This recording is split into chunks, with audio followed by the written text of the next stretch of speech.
اعوذ باللہ من الشیطان الرجیم بسم اللہ الرحمن الرحیم۔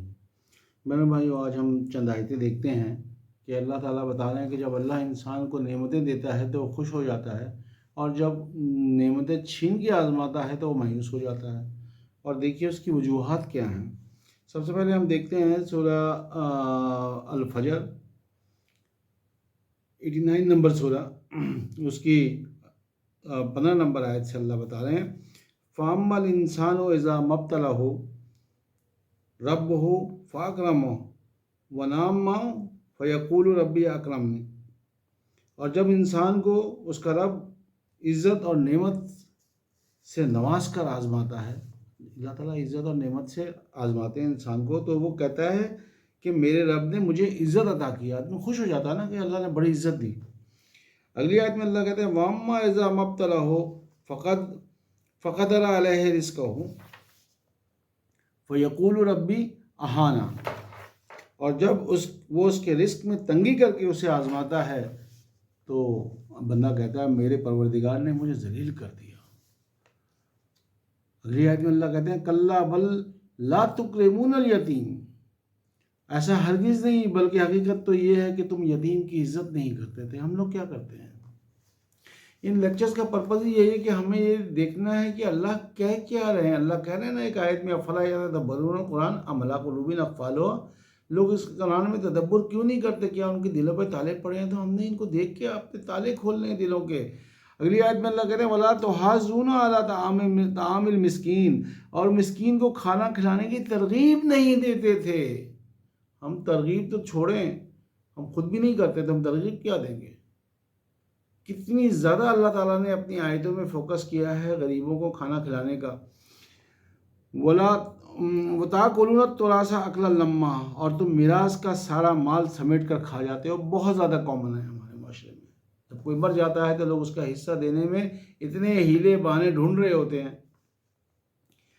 وَتُحِبُّونَ الْمَالَ حُبًّا جَمًّا، اور تم مال کی محبت میں بری طرح گرفتار ہو۔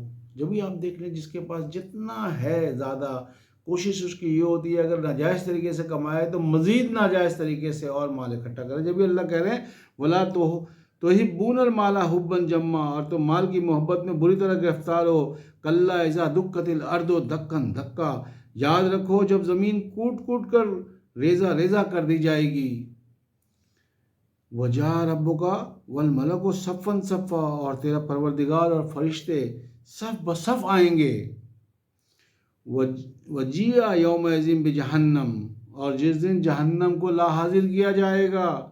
يَوْمَئِذٍ يَتَذَكَّرُ الْإِنسَانُ وَأَنَّىٰ لَهُ الذِّكْرَىٰ، اس دن انسان نصیحت حاصل کرے گا، مگر اب اس نصیحت اس کے لیے کس کام کی؟ جب قیامت کے دن اس نصیحت حاصل کرنے کا کوئی حاصل نہیں ہے۔ وہ کہے گا یقول یا لیتنی قدمت لحیاتی، وہ کہے گا ہائے افسوس مجھ پر، کاش میں نے اپنی اس حقیقی زندگی کے لیے کچھ آگے بھیجا ہوتا۔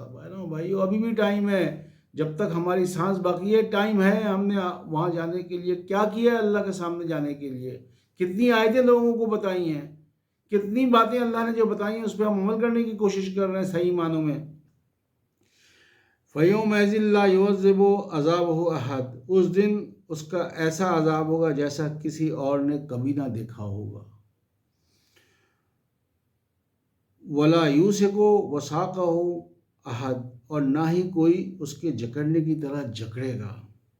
اب جن لوگوں نے ایسا نہیں کیا، جو اطمینان والے لوگ ہیں، جنہوں نے اللہ کی باتوں پہ چلنے کی کوشش کی، تو اگلی آیت میں اللہ کہتے ہیں یا ایھا النفس المطمئنہ، اے نفس مطمئن، ارجعی الی ربک راضیۃ مرضیہ، اپنے پروردگار کی طرف لوٹ چل ایسی حالت میں کہ تو خوش اور پسندیدہ ہو۔ فادخلی فی عبادی، اور میرے بندوں میں داخل ہو جا۔